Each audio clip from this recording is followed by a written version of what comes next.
Over the last 3 decades, there haven't been many horrific moves made by the Miami Heat's front office. However, as ESPN illustrates, there's probably none worse over the past 5 years specifically than trading for Terry Rozier. It's a move that has hurt the Heat on several fronts. ESPN labels this move for the Heat as one that was too high a cost for too little reward. That's putting it nicely. In retrospect, this was a completely unnecessary move that was pretty irresponsible overall. Terry Rozier has been a disaster for the Heat. To revisit the trade, the Heat packaged Kyle Lowry and their 2027 first-round pick to the Charlotte Hornets for Rozier. In the year and a half since the deal was made, Rozier has evolved into one of the most disliked players in Heat history, and he's considered one of the most overpaid players in the league at the moment. On top of that, he's on an expiring contract that's pretty untradeable. Who knew that existed, and is also under a federal gambling investigation. Not great. But even if we focus on his on-the-court product, Rozier has been a shell of the best version of himself and was borderline unplayable down the stretch this past season. Not only did the risk on Rozier not pay off, but it also handcuffed the team's ability to make other big trades. Because the Heat doesn't own their 2027 first-round pick, it automatically makes their 2026 first-round pick and 2028 first-round pick untradeable.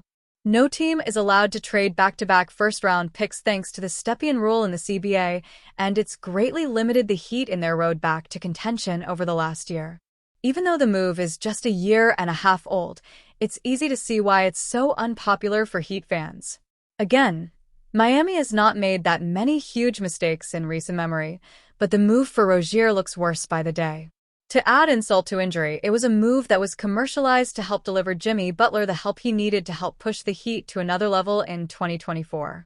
Now, Jimmy is no longer a member of the Heat, and Miami is stuck with Rozier.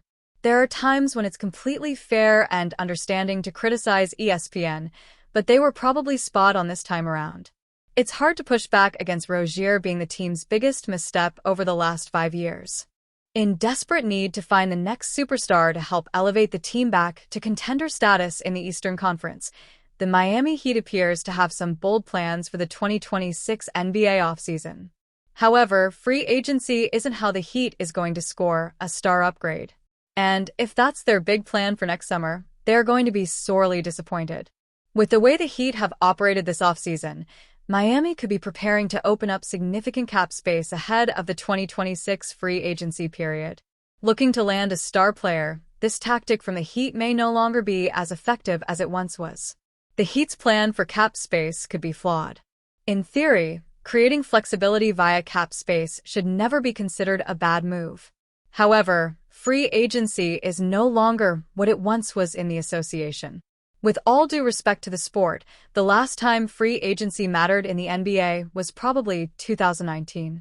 That's when we saw Kawhi Leonard, Jimmy Butler, Kyrie Irving, and Kevin Durant all switch teams. But that was the last time superstars truly embraced free agency. Since then, player movement hasn't stopped, but the use of doing so via free agency has certainly diminished. Because of that, it would be foolish to suggest that the Heat are suddenly going to find a path toward landing a star in free agency. The Heat's other avenues to land a star. But that's part of what makes the Heat's stockpiling of future draft picks that much more important. Before next offseason arrives, it's going to pay dividends if Miami can add another future first-round pick or two. Even if they just add one, it's going to give them that much more flexibility to make big offers via trade. For example, right now, the Heat only has 2 tradable first-round picks and 3 pick swaps. But if the Heat were able to acquire a 2027 first-round pick, that would make all the difference. Instead of just 2 first-round picks they could use via trade, the Heat would automatically have 4 tradable first-round picks. That could prove to be extremely important if next year's free agency lacks the star power that the Heat would need to make a big move. Flexibility is important, and it's good that the Heat seems to be prioritizing that heading into next summer. However, Miami needs to know what they're getting themselves into before they go all in on the idea of landing a franchise-changing player in free agency. Landing a superstar talent in the NBA isn't as straightforward as it was 5 to 10 years ago. And if the Heat don't realize that, Their entire plan for 2026 is going to blow up in their face. Former NBA guard Jeff Teague stirred the pot recently on Club 520, claiming that LeBron James sat out part of the season because he was on steroids. Teague said LeBron's time off, cited officially as a back injury, coincided with new HGH testing protocols in the league.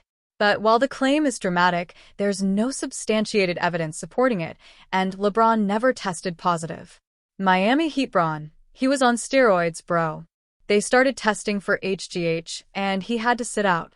He said his back was hurting and he sat out 3 weeks, then came back skinny, Teague said on Club 520. While Teague mentioned on his IG story that his claim was a joke, many fans still took it as a literal accusation of drug use against LeBron.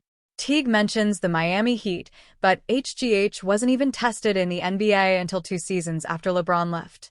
Plus, LeBron played all but 5 games in the 2013-14 season, essentially ruling out the possibility that he missed weeks due to drug testing. While Teague was never teammates with LeBron himself, he has frequently faced off against the NBA legend. There's no way to verify whether Teague's comments are somewhat accurate, exaggerated, or completely unfounded, but it's not going to stop the people from talking, and they aren't going to settle for the simple answer. For starters, what Teague is remembering here is the 2014-15 campaign, which was LeBron's first season back with the Cavaliers. At this point, LeBron was 30 years old, and it looked like his years of experience were finally starting to take their toll. To start that season, he looked slower, more aged, and just all around less efficient at the game, and his stats reflected it across the board with averages of 25.3 points, 6.0 rebounds, and 7.4 assists per game on 48.8% shooting. While things did eventually work out for James that season, NBA Finals appearance, it only came after a mysterious 8-game absence in January that resulted in the Cavaliers going 1-7. LeBron blamed the missed time on a back injury, with later reports claiming he went to receive anti-inflammatory shots to manage the pain. Alternate theories, like the one Teague suggests, claim that LeBron was actually forced to take a hiatus from action due to conflicts with a new anti-drug policy. The claim goes that LeBron began taking HGH, human growth hormone, during his transition from the Heat to the Cavaliers in 2014, which contributed to his reported weight loss that offseason. It was only a few months later that the NBA announced testing for HGH, which came with brutal penalties for those who were caught in violation. Of course, the catch is that the HGH testing didn't officially begin until the following season, 2015-16, meaning that the NBA either pushed back the testing dates or LeBron was genuinely getting treatment for his back, like it's been claimed. As much as LeBron's powers might seem like a cheat code, there's simply not enough evidence to call him a PED, performance-enhancing drug, user, especially when the consequences would be so severe. For a guy like LeBron James, the penalties for getting caught would have cost him everything: his career, reputation, legacy, and millions of dollars. To speak candidly, it wasn't worth the risk, especially considering he was still playing elite-level basketball at the time. Without hard proof or formal investigation, Teague's steroid accusation is little more than speculative barbershop talk. LeBron James has never failed a drug test, never served a suspension, and remains one of the league's most rigorously scrutinized athletes. Until legitimate evidence surfaces, it's far more reasonable to believe what's always been the public record. LeBron's greatness, however freakish, has been earned, not enhanced. The Miami Heat do not have a clear direction for the future, as their rotation is a mixture of experienced all-stars and young and proven talent.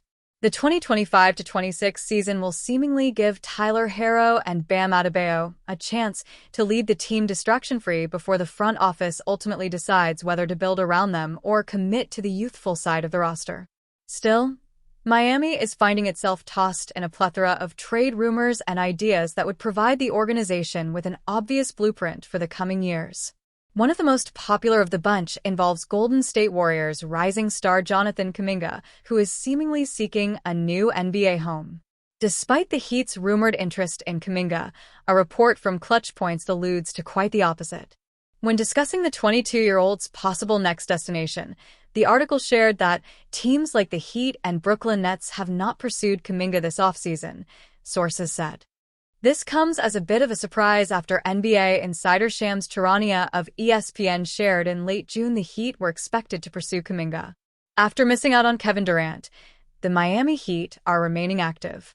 When you look into free agency, one name to keep an eye on that I'm told they're expected to be a potential suitor for is Warriors restricted free agent Jonathan Kuminga, Charania said during coverage of the 2025 NBA draft. Conflicting reports aside, the Heat fanbase is ready for the team to make a substantial move.